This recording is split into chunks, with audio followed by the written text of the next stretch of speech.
Nuit de pagaille chez Eurostar après l'intrusion de migrants.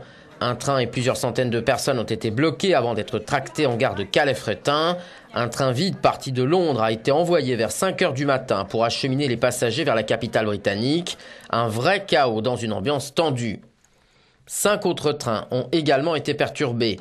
3 ont été retardés et ont finalement pu arriver à Londres. Un autre parti de Paris est reparti vers la capitale française. Et le dernier parti de Londres a dû rebrousser chemin, comme l'explique cette passagère. Nous avons attendu à l'entrée du tunnel, car ils nous ont dit qu'il y avait des gens dans le tunnel. Et nous avons attendu, je pense, 2h30 ou peut-être 3 heures. Et finalement, sans nous donner aucune information, ils nous ont dit qu'on allait retourner à Londres. Des gens étaient probablement coincés et ils ne parvenaient pas à les sortir. On a encore attendu et puis ils ont décidé de retourner à Londres. En cause, la présence d'intrus sur les voies à l'entrée française du tunnel, selon la SNCF et Eurostar. Les forces de l'ordre sont intervenues pour l'évacuation et certains trains ont dû être bloqués pour des raisons de sécurité. Eurotunnel a dénombré jusqu'à 2000 tentatives d'intrusion par nuit fin juillet, avant une décrue à 100 ou 200 en moyenne ces derniers jours. Au moins 9 migrants ont trouvé la mort sur ou aux abords du site depuis début juin.